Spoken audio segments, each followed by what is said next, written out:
Welcome to Coffee with Closers. In this series, we interview top real estate producers that are out there making big things happen in the real estate industry.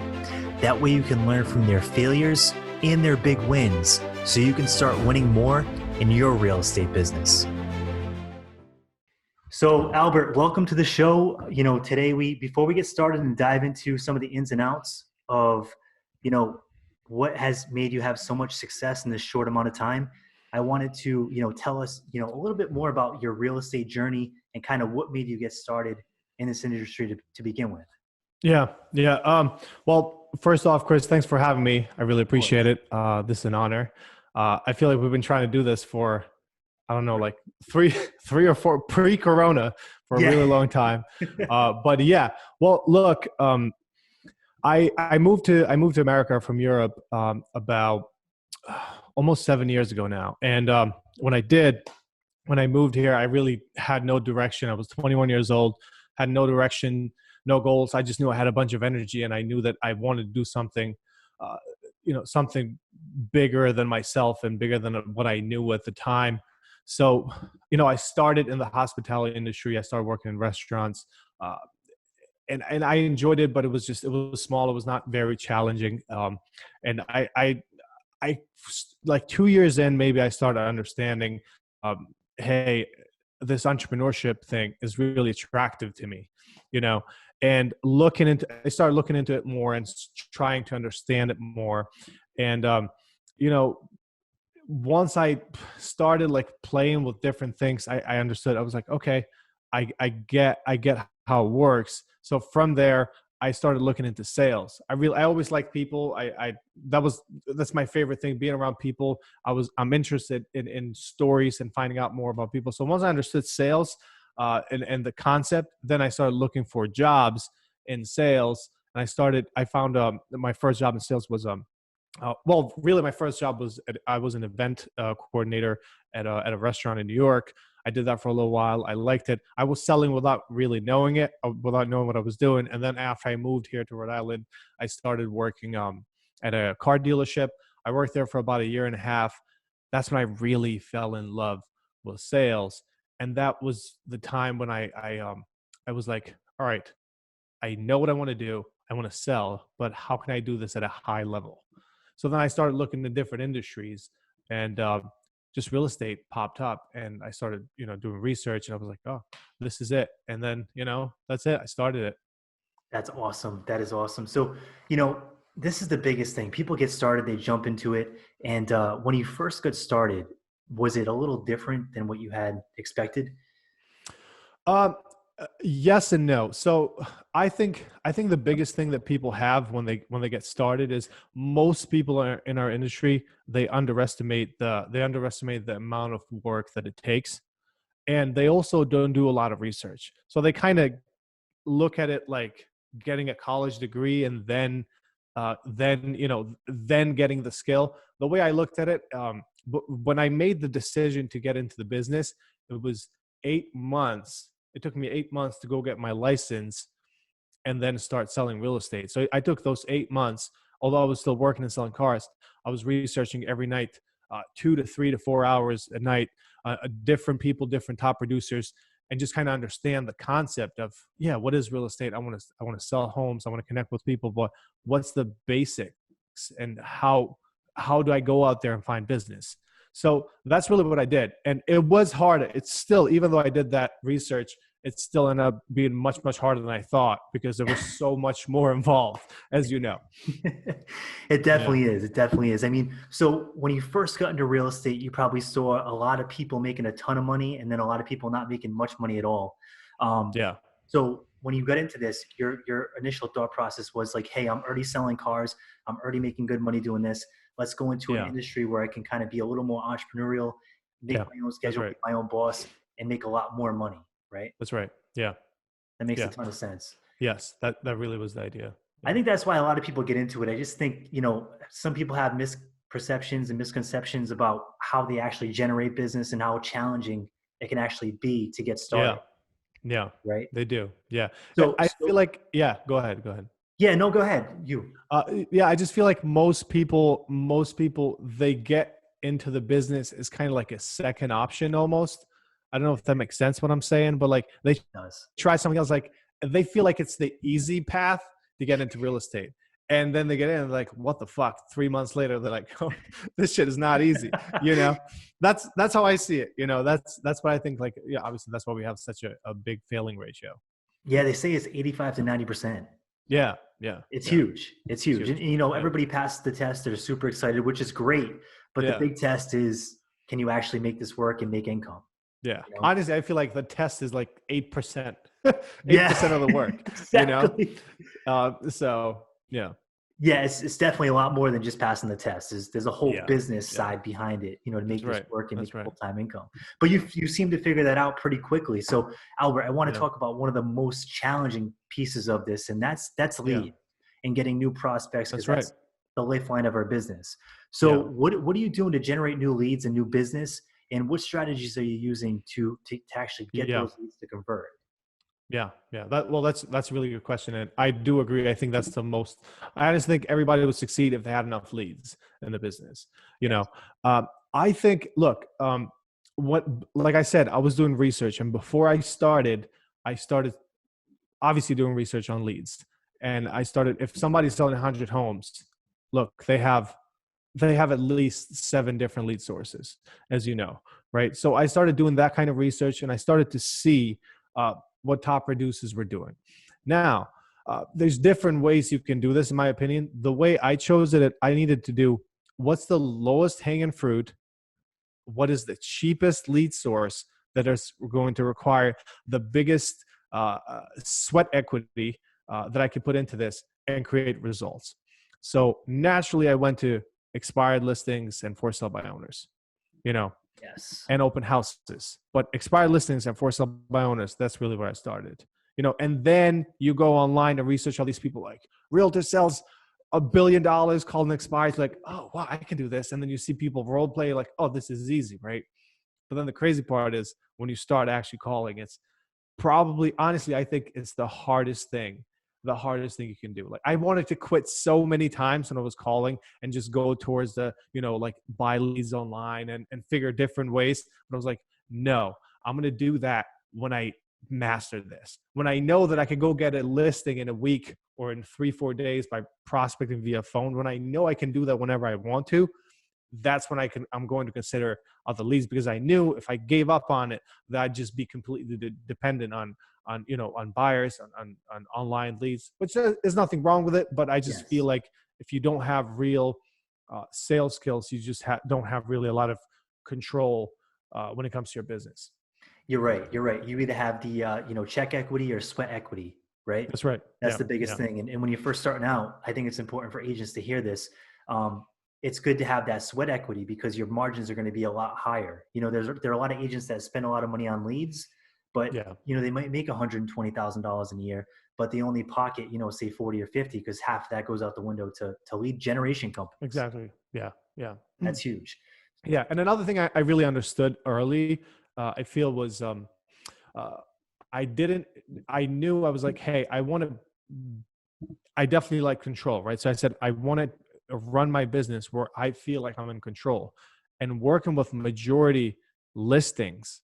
I Yeah. felt like that's a way for me to have control, because I would just, I would put the sign in the yard. I would do the marketing. I would do the video. I would do whatever I do for a listing, depending on what kind of listing it is.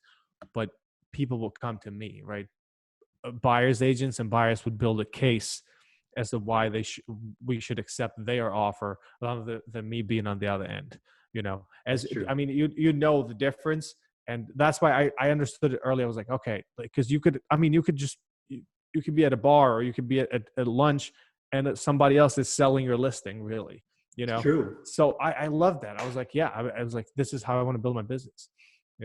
That's phenomenal. That's phenomenal. That makes so much sense. And now how are you actually, going out and getting those listings? Are you using, phone prospecting? Are you door knocking? Yeah, What's yeah. your primary source? Yeah, that's a good question. So when I first started, I figured, hey, I'm going to door knock 100 doors a day, and I'm going to make phone calls for 2 hours, and I'm going to send mailers and whatever, right? Like it was kind of like part of my business plan. And then really probably 2 weeks into it, I was like, door knocking is not for me. I can't do it. I just can't be out there for 4 hours, talk to three people. It's Because hard. yeah, it's hard. It's hot. I just don't Yeah. want to do it. I don't like it. You know what I mean? So then I naturally just looked to the phones, and I use Vulcan 7. Nice. Okay. So it's so yeah, so it's a system. It gives you the leads. They're all filtered out, ready to go. You just start dialing in the morning. You have names, last name, listings, all the information. And I feel like you could talk up to 15 people per hour. Like have real conversations. And if you compare that to door knocking or anything else, I just feel like you raise the probability of getting a deal much more if you're, in my opinion, if you're phone prospecting. But the flip side to that is that it's much harder because a lot of people are calling and most people never practice. So it's much harder to actually get someone's attention. But if you actually get really good at it and you stick with it, it's a game changer. Yeah, that makes total sense. Now, are you Yeah. just doing for sale by owner expires, or are you also doing circle prospecting as well? Yeah. Well, I never really got into circuit prospecting, and that's again, it's just my personality. I'm a straight shooter type of person, so I feel like I tried circuit prospecting, and then you would call a person, they're like, "What? What are you talking?" Yeah. and, and they're like, "What? What do you mean sell my house?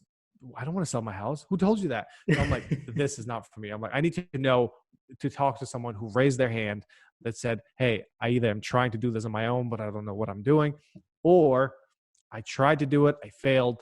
I need a better solution." And that's why, I went for the expired for sell by owners. That makes sense. And you've had huge success with it. So, I think a big thing would be to share exactly, how much money you've actually made in your first, 9 months in real estate. That could be Yeah, really inspiring for somebody that's just getting started. yeah. So let me put it there. I sold around 4.8 million in real estate in my first year. You know, That's and huge. that yeah, it kind of it went. It's close to like six figures that I obviously I didn't net. I grossed close to six figures. I honestly didn't think I was going to do that the first year, but maybe we'll go back a little bit. When I started, I told myself, I said, hey, there's two ways you can go about this. You can keep your job and do this part time until you feel like you have control over it, Yes. or just burn the boats and go like just go for it. And it was the scariest thing I did. Well, one of the scariest, one of the most scary. It wasn't the number one, but it was like in the top five probably. Yeah. Uh, but I did it. I went for it. I had certain savings for about 3 months. I knew I was like in these 3 months. I said I'm gonna make this work or I'm not, and who cares? If I don't, Yeah. I'll get a job. Exactly. But it did because it just gave me that extra pressure to get out there and start pushing a little harder. I remember I got licensed, right? I got licensed. I signed with the brokerage 3 days into me being official. I remember calling the first for sale by owner. Nice. I didn't even know how to put a document together. Calling the first for sale by owner. I had a Mike Ferry script and I just was reading from the script, blah, blah. Oh, why are you selling? When do you need to be there? Blah, blah. And then just went to the script, question 8, close for the appointment. I went to the listing appointment. Now, this is where it gave me confidence, right? I went there. I didn't even have a listing presentation. So I just printed my analysis from my part, right? Like what I thought was, I knew it wasn't good enough, but I was like, I got to bring something because I wasn't counting on setting a listing appointment on the second day. So I do the presentation and the guy in the end goes, look, I interviewed 3 people and you are the most prepared. And Wow. I'm like, That's something. is he talking to me? That's great. So that's where it gave me confidence. I signed the listing, so got an offer, full asking in 2 days. And then that's where it just kind of kickstarted my business. And then I just never really looked back, That's huge. That's huge. So the biggest thing is, first of all, commitment. The second thing is Yeah. just take Yeah. action, right? Because you might think that you're not prepared, but a lot of the agents take a full year, 7, 8, 9 months to even pick up the phone. You Yeah. just dove into it and it gave you results, Yeah. Yeah. right? Yeah. Absolutely. That's Absolutely. huge. Yeah. So, so basically, one thing I would basically want to ask is, if you were starting over again as a brand new agent, what would you do differently? Okay. Yeah. So Look, if honestly, if I, although I love prospecting and being on the phone. So when I started, this is all I focused on until honestly, until like probably 4 or 5 months ago. That is all I focused on. I just looked at phone prospecting and now business, and I didn't really focus on. And it's fine because you're in need of some money, but when you start making some money, then it's fine in the beginning. But if I were to start all over again, I would have structured my day to the point where I'm prospecting, 8:30 or 9 a.m. till 11 a.m., 12 to 1. I'm doing whatever follow-ups. And then from 1, if I don't have any appointments, I know most people are going to tell you jump back on the phones and prospect some more. That's a great idea. You can do that, in my opinion, do that twice a week. But on those other days, work on branding, work on other organic ways to generate business. Because I understood in the beginning of this year, I was like, look, if I stop working, my business stops working. Yeah. If I don't show up, there's nothing. If I don't show up, my business dies. And that would be the number one thing that I would do differently. I would tell people, I would just, yes, prospect, because that's important. It's very important, but build a brand, right? Build a brand that people know, see, and trust. Even if it's 100 people, because that's like kind of that's what turned me off about building a brand, because I said, I'm just not in a position to build a brand, because when I was thinking brand, I was thinking a big brand of like thousands of people. Yeah. But the reality is, in our business, we don't really need that. If you get 100 or 150 people who know, like you, and trust your brand, all of those people are going to give you 2 to 3 referrals every other year, So I would tell people, give as much effort into building your brand as you're doing it on phone prospecting. If That's you're huge. in this for the That's a long big run. takeaway. So that's Yeah. something not a lot of agents talk about too, building an actual brand that people trust, know, and like, and you Yeah. get a lot of referrals out of that, right? Exactly. Yeah. Yeah. It's not just it's not, honestly, it's not only the referrals. It's the idea that if you're trying, it also depends on what you want to do. Like, I want to build a certain team, right? So if you're trying to build a team, it's the idea that you're not looking at a team member just, oh, this person is going to bring me 10, 20 deals. You're looking at the team member, hey, this is going to be part of the brand. This person is going to be part of the brand. They're going to get as much, if not more, value from the brand that I'm going to get value from them. It's much easier to recruit someone into something like that than to tell them, oh yeah, let's go prospect for 3 hours. It's so true. Because how many people hate prospecting, because it makes them, it makes people like, people don't like prospecting. So it's hard to build, in my opinion, a business with people who are going to prospect for you the way you do it. So It's true. that's how I see it. It's true. That's one of the biggest challenges with this business is nobody wants to get on the phone and make the calls, but that's actually where the Yeah, money is, right? exactly. That's where the money is. That's right. It's so true. They're always looking for the next silver bullet. What can I buy Yeah, for a quick fix? And that's how you go broke. exactly. Right? That's exactly, that's what, but here's the other thing. I feel like there's no bad leads, really. Most leads are good, but it doesn't matter if you're paying for online leads, if you're circle prospecting, you're calling expireds, you're calling for sale by owners, you're calling your sphere. You need to have a certain skill to Yes. be able to see results. I mean, unless you're 15 years in the business, like we know there's people 10, 15, 20 years in the business who don't prospect anymore. They have business come to them, but you have to get to that point. So that's why, I think everyone should start with phone prospecting and with the hardest lead source out there. Yes, that's actually really great advice. And then Yeah. everything else will be easy afterwards. It will get easier. Yeah. Oh yeah. The new lead Yeah. sources. Yeah. So Albert, what's the biggest myth of this industry? So something that, you completely found to be untrue when you first dove Yeah. into this. That I completely found. Well, yeah. So there's a couple, in my opinion, there's a couple of myths, right?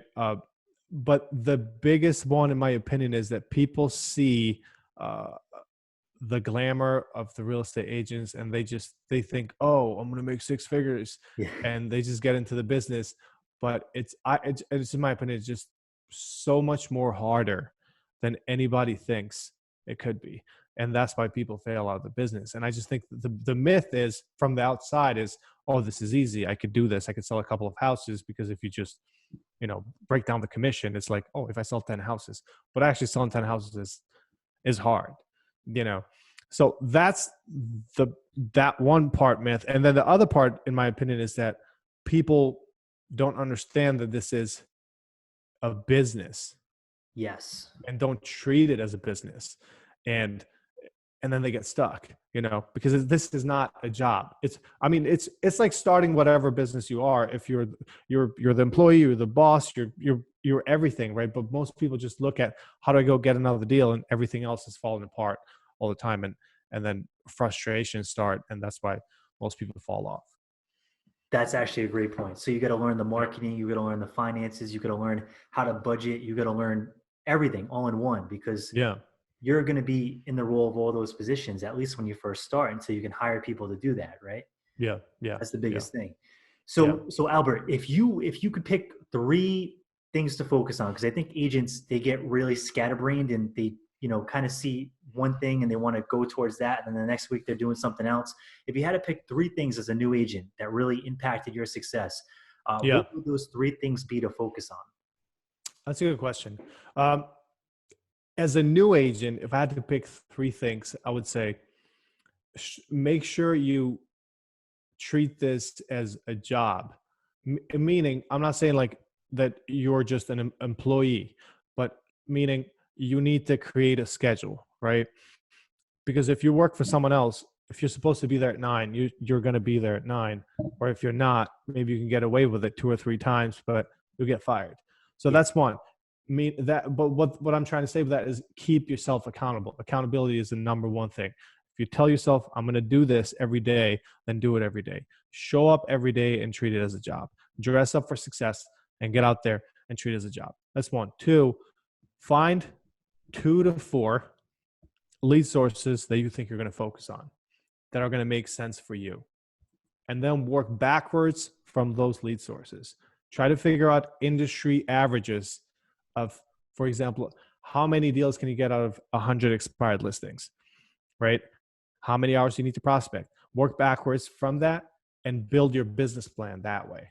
So once you build your business plan, honestly, that would be my third. Have a business plan and then just follow it. And I feel like if you follow those 3 steps, and if you show up every day, it works just like anything else, You got to put in the work and it compounds, right? That's right. Yeah, exactly. So going into the business plan portion of it, right? Yeah. What would you suggest that a new agent does? Because, there's a bunch of different opinions on this. How much time should an agent actually spend, per day and even per week prospecting? What's realistic to get results like you had? I'd say 2 hours, at least 2 hours a day. If you spend 4 hours a day, you're going to kill it. If you spend 4 hours a day in prospecting.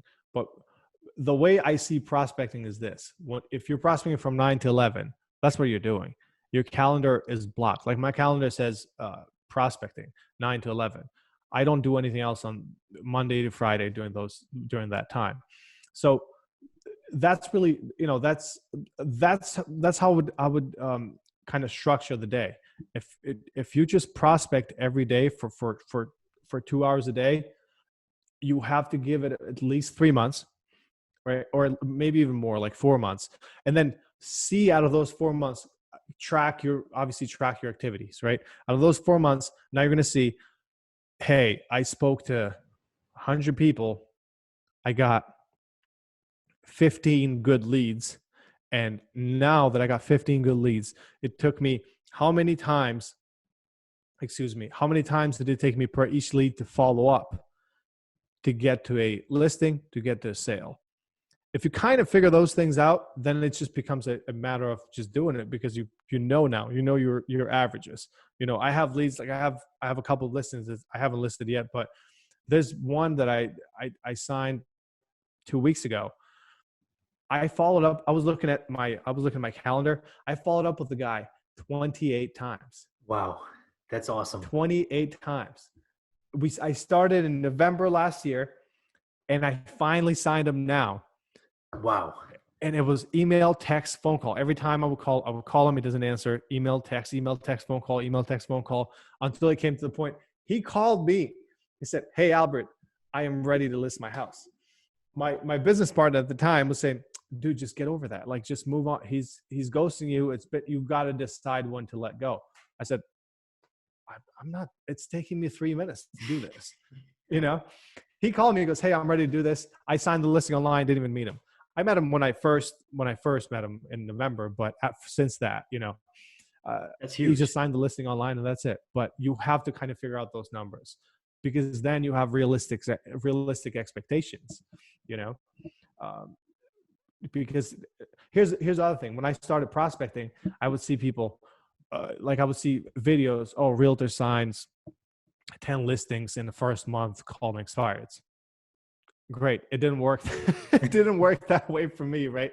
And I would get disappointed to the point where I wanted to stop prospecting because I didn't understand how it worked. But now I know how long it takes. And realistically, even for me right now, I took a little break for like 3 weeks, and I just got back into, prospecting religiously every day. I know that it takes 2 to 3 months to build real momentum. So you have to be willing to just do that with no result, So, that would be it. It definitely does take time. And now, what would you suggest? So a new agent out there, they're just starting out, they start doing their thing, they're getting leads in their funnel, and they got to follow up. And a lot of Yes. agents, they get scared that they're gonna, be a pain, and they're gonna really turn the client off by following up too much. How Yeah. often would you suggest following up? What's working for you? Yeah. So I think it's crazy if people feel bad for not following up. Yeah, Most business that I've gotten is from people I follow up really hard, and they give me the feedback of, they're like, "Look, we just appreciated your aggressiveness." People want you to show them that you want to work for them, right? true. Don't be obnoxious. You can get obnoxious with it, right? But it depends. In my opinion, Chris, it depends. It depends on the lead. It depends on the person. So you obviously had a conversation. Let's say you had a conversation with a person, right? If it's like a high D type of personality, you know that person is to the point. So when you call them, when you follow up, just get to the point. Say, "Hey, I'm calling because you haven't been returning my calls. And last time we spoke, we were supposed to get your house on the market. I'm just trying to see if you're still interested in doing that. Call me back." Like I would do something like that. But then if it's somebody who is more, like more of a take it easy type of person, send them I don't know, send them some type of value. Send them an email, send them a market update. Say, "Hey, this is the market. If you're a buyer, look, the interest rates are really low right now. I know you're probably not ready yet, but it's a good way to take advantage of these things." Like I had a CNBC article that I was sending. Now everything changed with the coronavirus, but in the beginning of the year, every major bank and news organization was predicting that the real estate market was going to be on fire this year. The CNBC had a good article about, they were talking about how the spring market was actually going to start in end of January because the market was so hot. So I had the article and I was just sending it to all of my leads. Like, read this article, read this, people would read it. So Nice. like, you got to figure out ways like that, but don't be afraid to follow up, because if you don't, someone else will, That's so true. That is so true. You always have those, moments when, especially as a new agent, you think you're going to get a listing and you call 2 weeks later and you found out that it's already listed with somebody else. Right. Oh yeah. That's the worst. Oh man, that happened to me so many Yeah. times. I That's the hated worst. that. I still hate that, but It's horrible. It is yeah, horrible. yeah, So Albert, before we wrap up, yeah. do you have Oh, any that's it. or anything else that you want to just drop, for new agents, anybody that's in this business that might be trying to get to the next level? Because make no mistake, I mean, those numbers are huge for someone in their first Yeah, 9 months, right? yeah. I mean, Well, you have bigger goals and you're going to maybe build a team and get huge numbers. And I know yeah, you're super A-type personality, so you don't see, that as a big deal. But those are big numbers to a lot of people. So any advice that you can drop, any knowledge you can drop for somebody that's just starting yeah. out would be awesome. Yeah. Well, look, thanks. I appreciate it. Thanks for having me, by the way. I really appreciate this. Of course. I'm actually enjoying this. Yeah. Um, It's uh, fun. you're right. I mean, I've been dealing with like disappointments so I officially, like last week was like my official 2 years in the business. And I'm like, I could have done much more and I didn't. And I kind of like beating myself up. What I would tell everyone starting is very simple. Do your research before you start. What do you like? Why? Like, find out why you're starting this. And honestly, almost every answer besides I want more free time is is okay in my opinion, That's a because bad one. it's a bad one. I mean, it's not because you can design your business to have free time. We know people who do that, but Yes. you have to pay the price. If you're not willing to pay the price, then it's just not going to work. So I would tell people, figure out why you're starting it. If it's to make money, that's great. Find out how much money you need to survive, build a business plan around that, and how much money you want to save, and then just build a business plan on lead sources. What are you going to focus on? Where is your business going to come from? Don't just say I got my license and I'll figure it out, because chances are you won't. Yeah. Sorry. It's true. I It's mean, true. that's just how I feel. I've seen a lot of people coming in and out. I mean, when I started, I remember I had like an orientation class at the brokerage, and there were like 25 people there. And there's like 7 of us that are still there, Crazy. that are doing business. And that's how that it's real, because those are the numbers. Yeah. So Yeah. yeah. It's insane how many people you see come and go, and you can get Yeah. caught up in that. Another thing, to keep in mind is the bullpen, with the people that just hang out and talk all day and don't get anything done. You got to be careful not Yeah. to end up in Yeah. that group either, Yeah. right? Yeah. I have a watch. I'll show you something. Wait.